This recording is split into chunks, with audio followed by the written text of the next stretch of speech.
Creo que no es solo el sur de Asia, sino que parece que todo el mundo está siendo arrastrado a esta polarización geopolítica. Y está ocurriendo no solo a nivel de los estados, incluso está sucediendo a nivel de los medios de comunicación y la academia.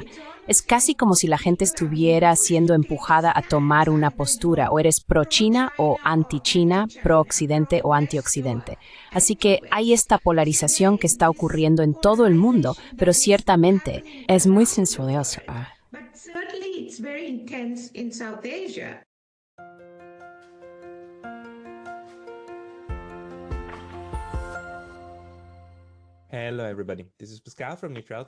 Hola a todos, soy Pascal de Neutrality Studies.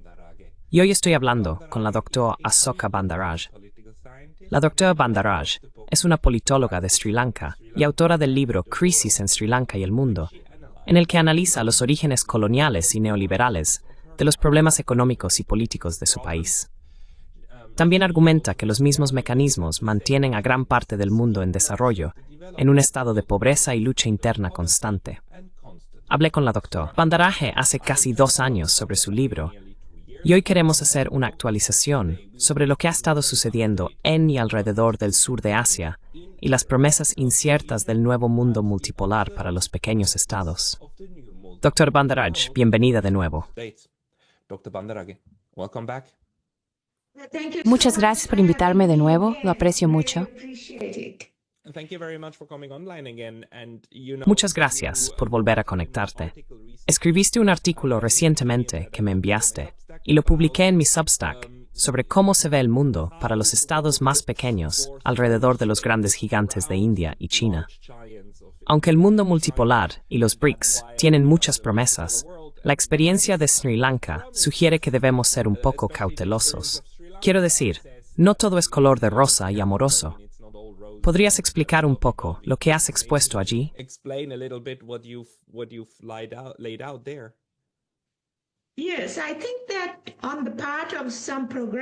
Sí, creo que por parte de algunos progresistas, tanto en Occidente como en el llamado Sur global, hay mucho optimismo sobre el ascenso de los BRICS y un mundo multipolar. No hay duda de que se necesita un nuevo orden internacional, ya que Estados Unidos y Occidente están perdiendo su dominio en el mundo. Los BRICS se establecieron para aportar esa multipolaridad y diversidad a la economía, así como a las estructuras políticas. Pero cuando realmente observas lo que está sucediendo, encuentras que los países BRICS también están siguiendo el mismo modelo económico para empezar, de crecimiento capitalista competitivo, dominio tecnológico y vigilancia que lleva a grandes desigualdades en sus países, así como a la destrucción económica. Y además hay mucha disparidad en las dinámicas de poder entre los países más grandes y los más pequeños. ¿Cómo es que se les las relaciones entre India y Sri Lanka?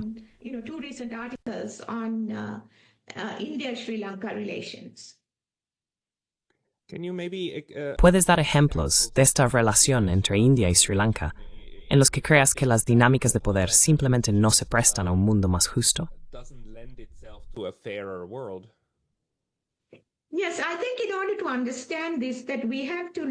Sí, creo que para entender esto debemos verlo no solo en términos de política, sino también de economía.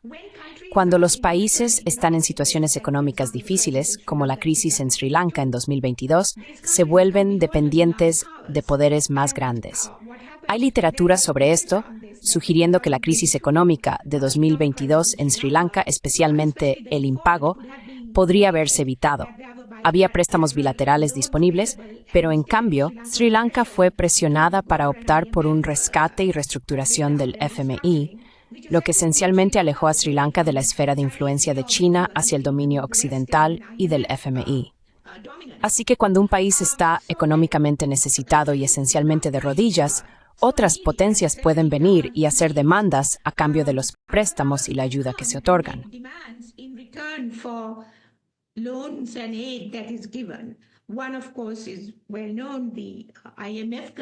Uno, por supuesto, es bien conocido: las condicionalidades del FMI. Cuando el FMI rescata a un país, impone muchas condiciones que deben cumplirse para aumentar los ingresos del Estado y reducir el gasto estatal. El peso de estas condiciones a menudo recae en la gente común cuando se aumentan las tarifas y cuando se recortan servicios sociales como la salud y la educación.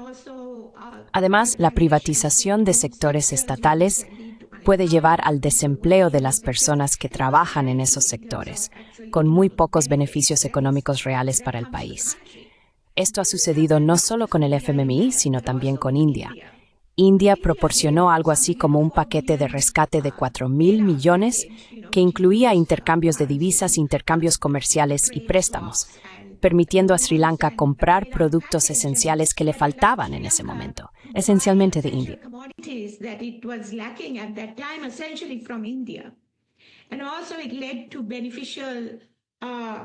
Y también llevó a muchos beneficios para las empresas indias que operan en Sri Lanka.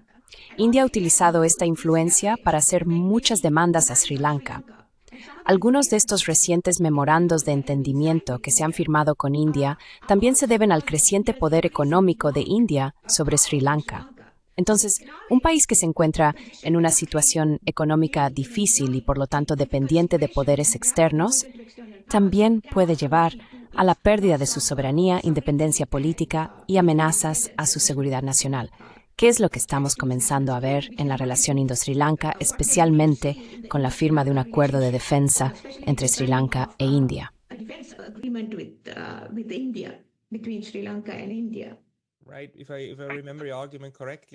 Correcto. Si recuerdo bien tu argumento, estás diciendo que este acuerdo de defensa, aparte del MOU de defensa, además de no saber exactamente qué se acordó, también conlleva un mayor riesgo de que realmente haya cláusulas que de alguna manera conciernen a la cooperación militar con los Estados Unidos que India tiene en el formato cuadrilateral. Y estás muy preocupado porque Sri Lanka, por necesidad económica, sea arrastrada a un marco militar que podría no ser en absoluto beneficioso para la isla.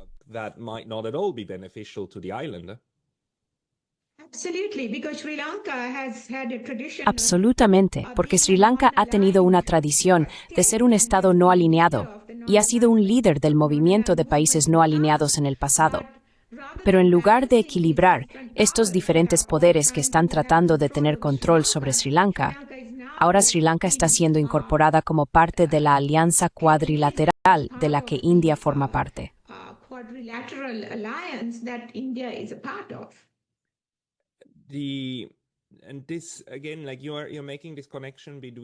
Nuevamente, estás estableciendo esta conexión entre la economía y los procesos políticos. El núcleo del argumento es que mientras los estados más pequeños dependan económicamente de la ayuda, especialmente la ayuda que viene en diferentes formas, particularmente estos mecanismos de reestructuración de deuda, están conectados al problema de que los estados más pequeños, especialmente los estados en desarrollo, se endeudan en moneda extranjera. La deuda está denominada en dólares estadounidenses o en rupias indias. Y entonces no tienes otra opción más que empezar a pedir prestado o empezar a rogar a estos estados que te den más rupias y dólares. Entonces, antes de criticar a Estados Unidos y Europa por crear estas trampas de deuda, ¿crees que India y China también están involucradas en la diplomacia de trampa de deuda para tener su voz o imponer su voluntad?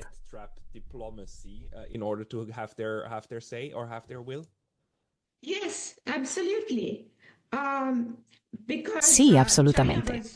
Porque China fue criticada por el acuerdo del puerto de Hambantota.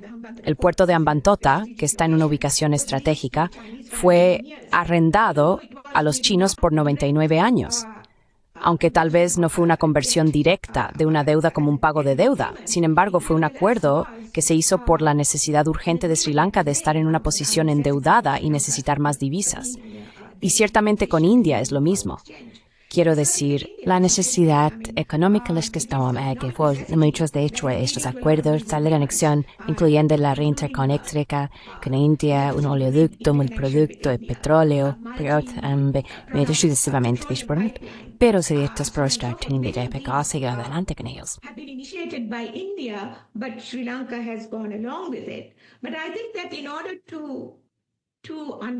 Pero creo que para entender esta conexión político-económica, tenemos que mirar sus raíces en el periodo colonial, con la introducción de economías de importación-exportación y los términos de intercambio que estaban sesgados en contra de los países del sur. Incluso en la era post-independencia, los términos de intercambio empeoraron para los países del sur global.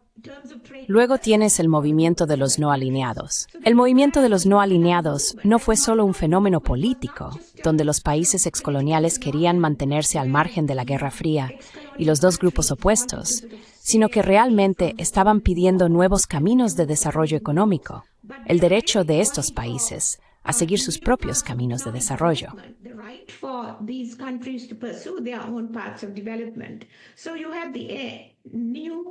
Entonces tienes el nuevo orden económico internacional que muchos países del sur global estaban pidiendo para tener mejores términos de comercio en sus tratos con el norte global.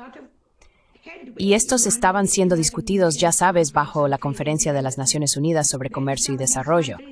Luego, algunos de estos países estaban nacionalizando plantaciones y negocios de propiedad extranjera, como por ejemplo el Canal de Suez en Egipto. Se hicieron programas de sustitución de importaciones y varios otros industrias públicas, pero parece bueno que en económica suficiente se alegró de dependencia económica.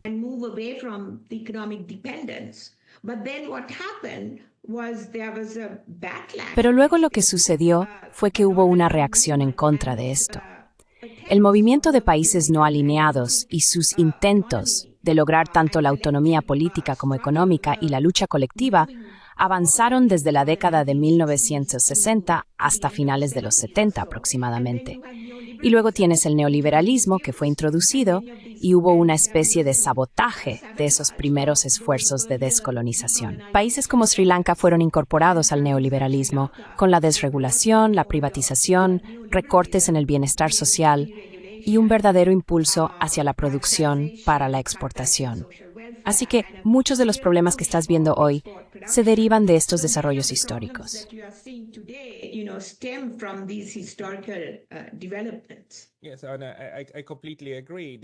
Sí, estoy completamente de acuerdo.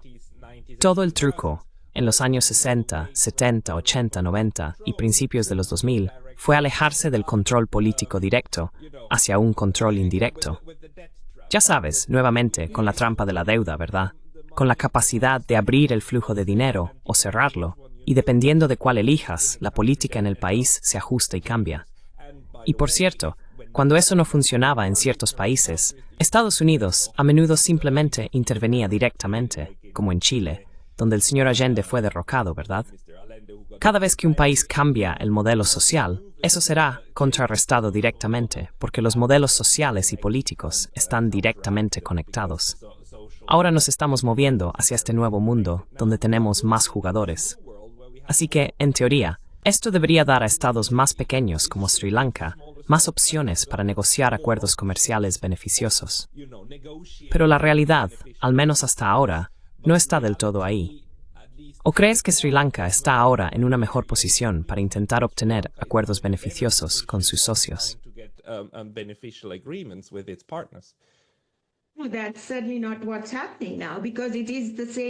Eso ciertamente no es lo que está sucediendo ahora, porque es el mismo modelo que se está siguiendo.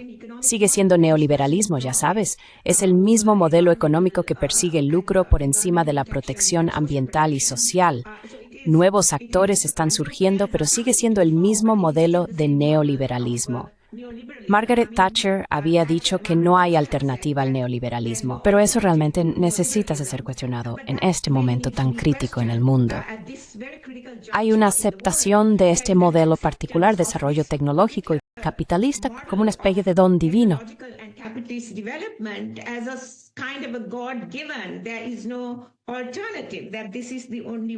No hay alternativa. Esta es la única manera de que la humanidad sobreviva. Pero creo que este es el momento en el que debería haber experimentación y espacio para diferentes modelos de desarrollo económico que prioricen la sostenibilidad ambiental y la supervivencia de sociedades y culturas antes que las ganancias a corto plazo. Y creo que eso no está recibiendo mucha atención, porque incluso los progresistas están diciendo, bueno, ya sabes, ahora vamos a tener un mundo multipolar, así que El dominio de Estados Unidos está colapsando y el dominio occidental está colapsando. Pero ¿realmente estamos hacia un sistema diferente?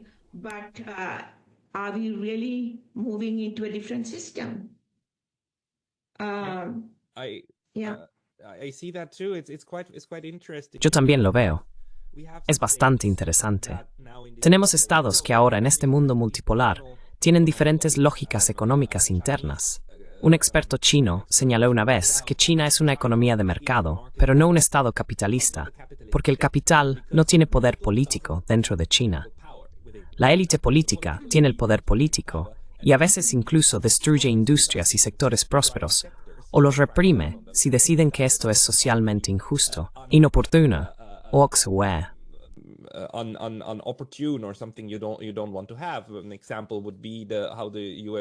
Un ejemplo sería cómo el Estado chino reprimió a la industria del juego o a ciertos líderes empresariales como Jack Ma. Así que Ma tenía todo el dinero, pero no tenía el poder. Ahora dentro del sistema internacional, parece que todavía está, como dices, firmemente arraigado en el capitalismo. Los estados con capital son los que otorgan préstamos a los estados sin capital. Y luego, a cambio, obtienen cosas como puertos, acceso y acuerdos comerciales, ¿verdad? Y probablemente esto también esté aquí para quedarse en el mundo de los BRICS, dices.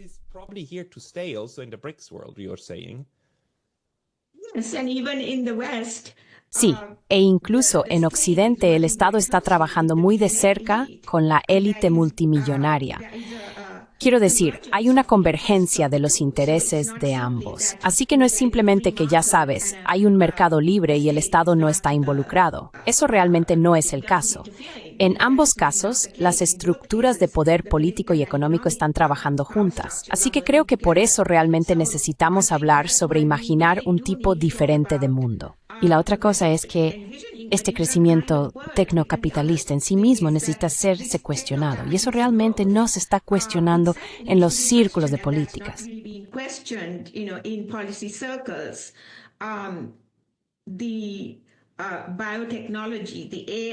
La biotecnología, la IA, esencialmente la manipulación genética de la vida y el dominio de la inteligencia artificial, ¿qué está haciendo eso a la humanidad y a nuestra posición como especie en la naturaleza?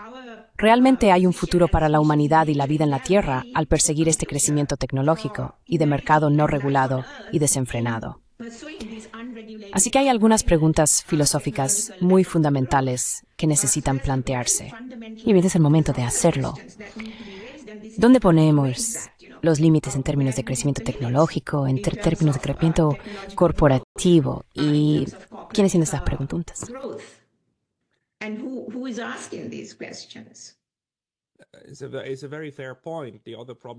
Es un punto muy válido.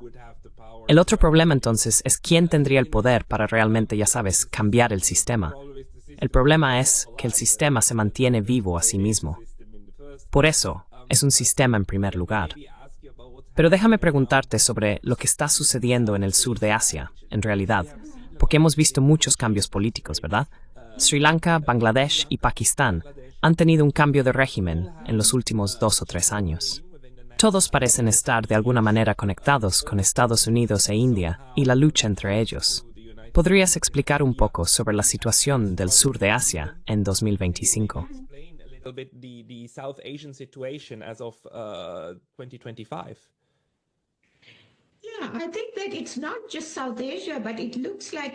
Creo que no es solo el sur de Asia, sino que parece que todo el mundo está siendo arrastrado a esta polarización geopolítica. Y está ocurriendo no solo a nivel de los estados, incluso está sucediendo a nivel de los medios de comunicación y la academia. Es casi como si la gente estuviera siendo empujada a tomar una postura, o eres pro-China o anti-China, pro-Occidente o anti-Occidente. Así que hay esta polarización que está ocurriendo en todo el mundo, pero ciertamente es muy intensa en el sur de Asia.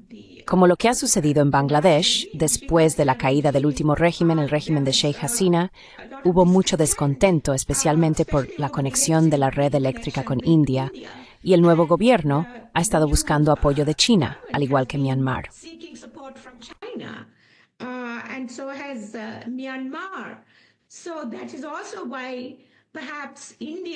Por eso, quizás India está buscando tener un mayor control sobre Sri Lanka, porque hay una especie de división entre los países que son pro-China y los países que son pro-Occidente más India.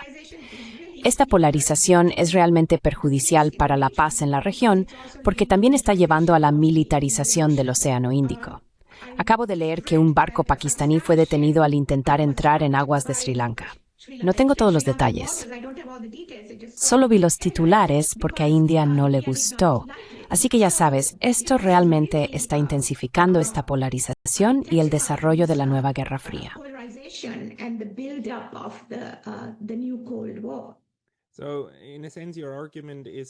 Entonces, en cierto sentido, tu argumento es que los estados más pequeños, especialmente como Sri Lanka, pero incluso estados como Bangladesh, y Bangladesh es en realidad un estado enorme, ¿verdad? Tiene una población enorme. Es solo una masa terrestre relativamente pequeña en comparación con el tamaño de su población.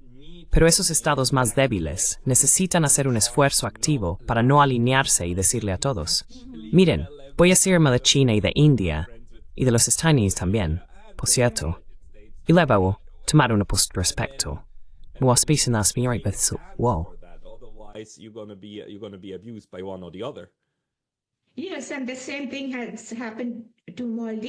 Sí, lo mismo ha sucedido con las Maldivas.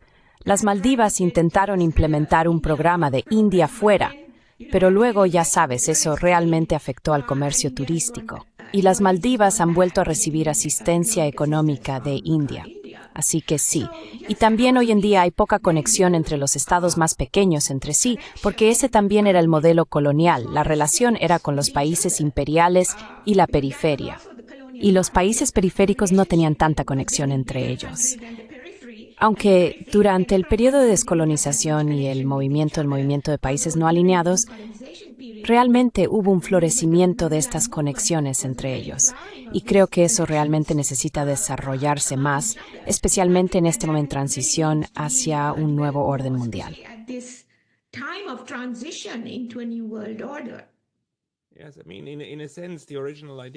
Sí, quiero decir, en cierto sentido, la idea original detrás del movimiento de países no alineados era ser la primera vez un club de países fuera del ámbito de los antiguos colonizadores, pero también una unión del mundo que no quiere caer en el sistema de bloques.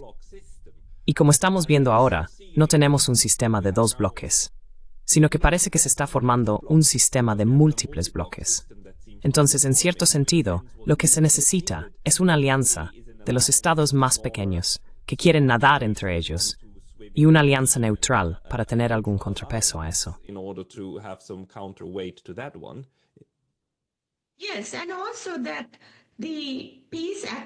Sí, y también que los activistas por la paz y los ciudadanos preocupados en los países del norte pueden apoyar esos movimientos porque ahora hay medios de comunicación más fáciles entre ellos, de modo que pueda ser un movimiento global por un mundo más justo y sostenible que reúna a personas de todo el norte y el sur. No es gente contra gente. Es plus det puede kompetencia y en vez de población y su es de países que la polarización, que es el problema.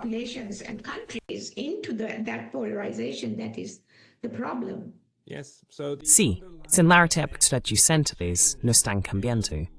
Lo que está cambiando es simplemente saber dónde son los centros de poder.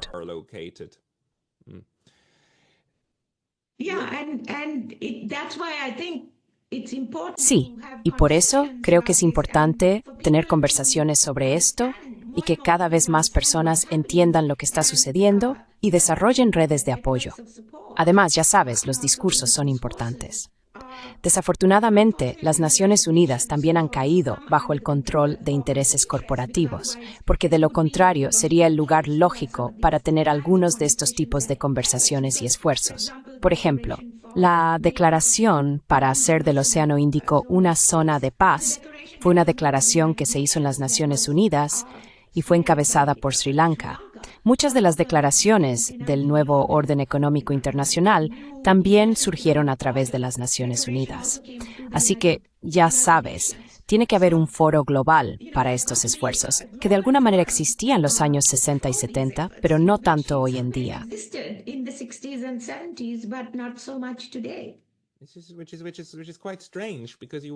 Lo cual es bastante extraño, porque uno pensaría que ahora es el momento para que nos desarrollemos, ¿verdad? Pero por otro lado, tenemos en su vecindad un club que a mí me parece más como lo que usted está imaginando, y ese es ASEAN, la Asociación de Naciones del Sudeste Asiático. ¿Cómo están desarrollándose las relaciones de Sri Lanka y Bangladesh con ASEAN? Porque he leído recientemente que Bangladesh está pensando, o que hay discusiones sobre que Bangladesh se una a ASEAN. ¿Ve que algo de eso se desarrolle o suceda pronto?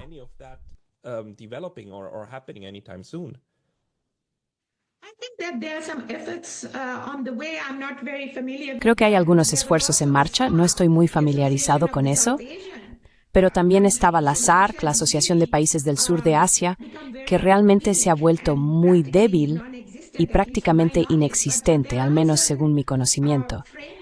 Así que hay ciertos marcos y estructuras que pueden ser resucitados si más y más personas se esfuerzan por hacerlo.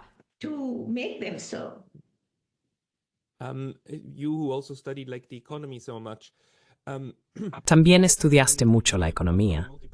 Para prevenir, en el próximo mundo multipolar, este modelo de trampa de deuda como control político, ¿cuál crees que sería el mecanismo global crucial necesario para dar a los estados más pequeños acceso a la moneda, sin crear un incentivo para el fraude y el despilfarro, pero que les permita eludir la influencia del capital global en los estados pequeños? Necesitamos alguna forma de banco internacional verdaderamente independiente.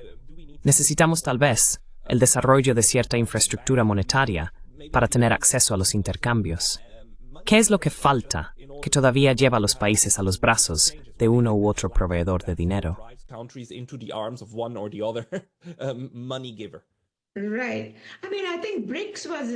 Correcto. Quiero decir, creo que los BRICS se establecieron con esa intención. El nuevo Banco de Desarrollo, el Banco de Desarrollo de los BRICS, fue concebido para eso. Y hasta cierto punto, ya sabes, se han convertido en una fuente alternativa de apoyo financiero. Así que esas estructuras son realmente necesarias para tener, ya sabes, fuentes alternativas, sistemas de pago e instituciones financieras alternativas. Y hay trabajo que se está realizando en esos frentes. Pero también creo que todo este modelo de exportación-importación y la dependencia de la financiación externa deben ser cuestionados, especialmente si hay una especie de crisis alimentaria que se avecina en el futuro cercano.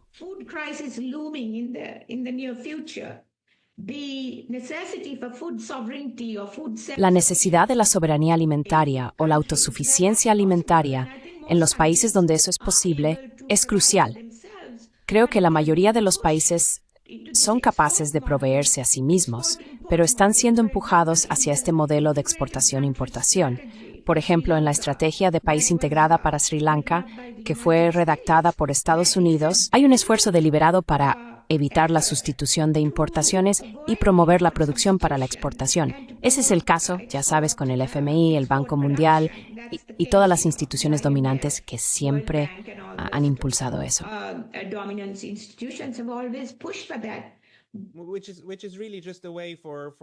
Lo cual es realmente solo una forma para que los países más ricos le digan a los países más pobres que no pueden tener costos laborales más altos. Su mano de obra necesita ser lo más barata posible porque queremos los productos de ustedes, creados por ustedes, e importarlos lo más barato posible.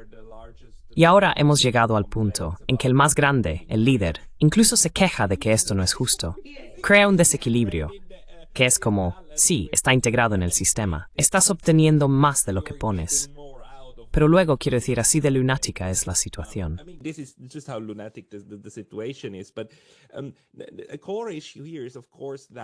Pero una cuestión central aquí es, por supuesto, que cada país tiene su propia moneda, y las empresas de cada país quieren ser pagadas en esa moneda, pero también necesitan acceso a otras monedas para pagar la mano de obra en otros países. Eso crea muchos problemas con los tipos de cambio y el acceso a estas monedas.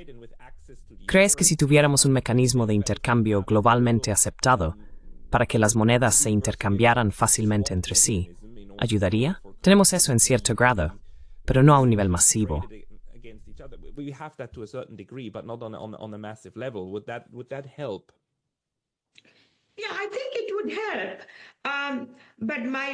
Sí, creo que ayudaría, pero mi propio trabajo e interés no están tanto en términos de esos mecanismos, sino en términos de bioregionalismo y autosuficiencia alimentaria, que deben complementar esos cambios financieros en la arquitectura financiera global, por así decirlo. Desde tener más bancos y diferentes modos de intercambios de divisas, hasta que las economías locales se estructuren más en torno a sus ecosistemas, entornos, tradiciones y culturas locales, porque esa es en última instancia la dirección a seguir. Puedes ver, incluso durante la crisis del COVID y luego la crisis de Ucrania y los problemas de la cadena de suministro, cuán vulnerable es la dependencia de importación-exportación para los medios de vida de las personas.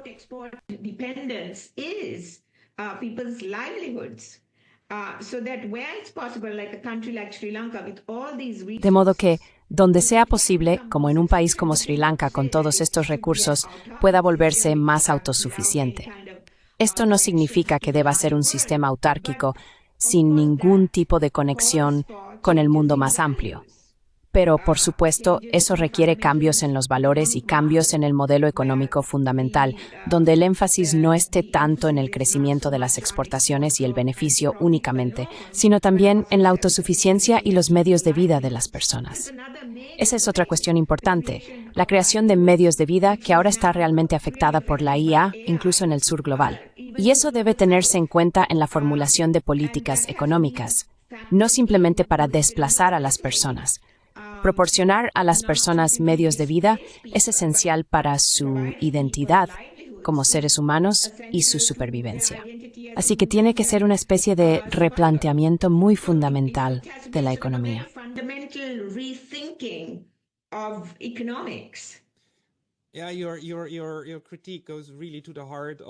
Sí, tu crítica realmente va al corazón del modelo capitalista y también del modelo de economía de mercado, ¿verdad? De crecimiento constante. Y actualmente, en 2025, diría que tienes toda la razón.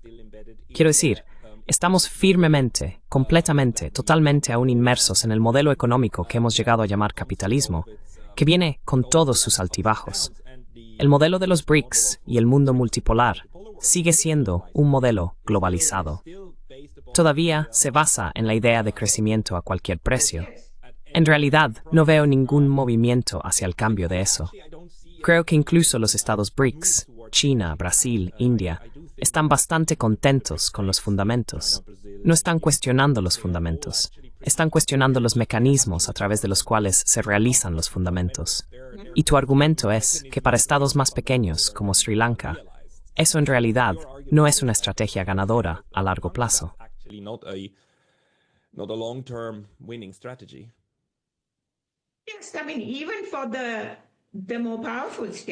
Quiero decir, incluso para los estados más poderosos, puede que no sea una estrategia ganadora a largo plazo seguir un crecimiento y una expansión tecnológica y de mercado sin regulación y desenfrenada sobre la protección ambiental y humana.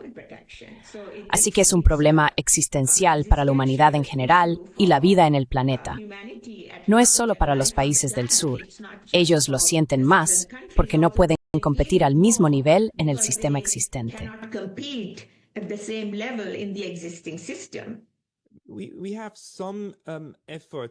Tenemos algunos esfuerzos a nivel de la ONU. Más importante, por supuesto, la transición de los Objetivos de Desarrollo del Milenio a los Objetivos de Desarrollo Sostenible, los ODS. Eso fue una especie de, no una contrapropuesta, sino una iniciativa para avanzar hacia una comprensión económica diferente de lo que es deseable y lo que no lo es. Cree que el camino de los ODS es el que se debe seguir y tal vez debería integrarse en el modelo BRICS en sí.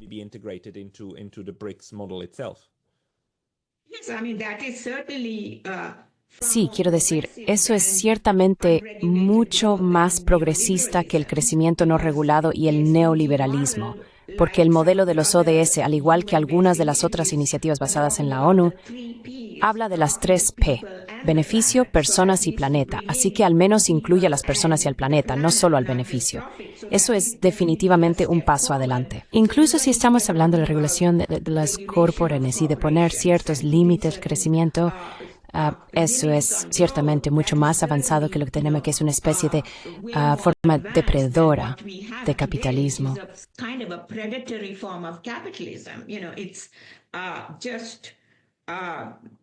Es simplemente un mundo hobbesiano, donde empresas como la de Adani y otras pueden ir y apoderarse de recursos y hacer lo que quieran con muy poca responsabilidad. Pero además de los ODS y el tipo de esfuerzo de la ONU, también hay esfuerzos más marginales que proporcionan mucha sabiduría, como el movimiento de transición basado en Europa, donde están hablando de usar fuentes de energía renovables, eliminar los combustibles fósiles, la economía comunitaria, La democracia participativa y la protección cultural. Algunos de esos esfuerzos, como muy bien se ha entendido muchas personas en el mundo. Has spread to many countries around the world, and there are groups, calling for more localization. y hay grupos que piden una mayor localización de la energía y el desarrollo económico. Así que hay esfuerzos, pero no han llegado al público general. No obstante, hay grupos y colectivos que trabajan hacia esos esfuerzos. Y esos, junto con algunos de los esfuerzos para regular el capitalismo y los objetivos de desarrollo del milenio, serían el camino a seguir en lugar de que los BRICS adopten el mismo modelo depredador de capitalismo, compitiendo entre sí y arrastrando a los países pequeños a sus bloques de poder, que parece ser lo que está sucediendo, desafortunadamente.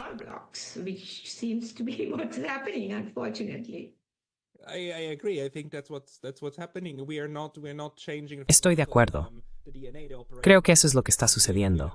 No estamos cambiando el ADN fundamental, el sistema operativo. Estamos cambiando un poco la configuración de la computadora, como agregar software adicional, pero el sistema operativo es el mismo.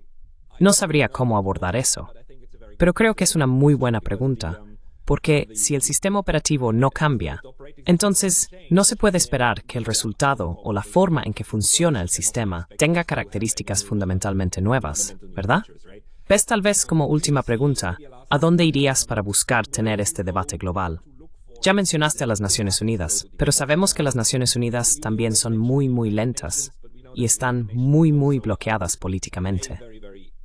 Entonces, ¿cuáles son los mejores lugares para tener esta nueva discusión sobre cuál es una buena configuración social? No hemos tenido eso desde el colapso de la Unión Soviética, ¿verdad? Desde el colapso del modelo comunista, no hemos cuestionado fundamentalmente la configuración económica.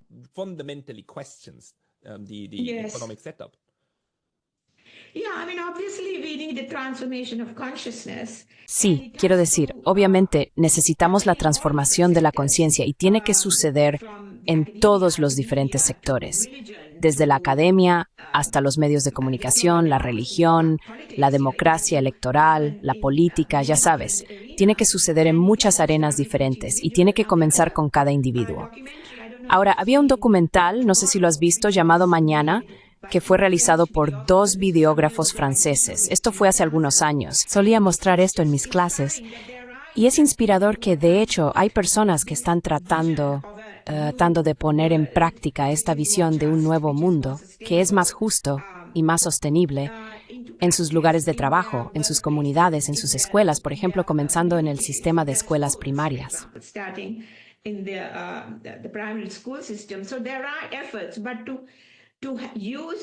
Entonces hay esfuerzos, pero para usarlos en la conversación y llevarlos a diferentes ámbitos, creo que como educadores, sabes, es un trabajo necesario que debe hacerse en lugar de ceder a la idea de que no hay alternativa. Como dijo Margaret Thatcher, no hay alternativa. No podemos decir eso porque esto es creado por humanos y requiere un cambio de valores, porque ahora es como si la economía dictara, el crecimiento dictara, en lugar de, ya sabes, el espíritu de generosidad, compasión, sabiduría, que también son una parte muy importante de la experiencia humana, mientras que el modelo que tenemos hoy no sostiene esos valores. Así que realmente se reduce a qué es más importante. ¿Qué significa ser humano? Quiero decir, todos estos valores siempre estarán ahí, el conflicto, pero uno es tan dominante sobre el otro que necesitamos tener una especie de reequilibrio, no solo del orden mundial de los diferentes estados, sino también de los valores y nuestra conciencia.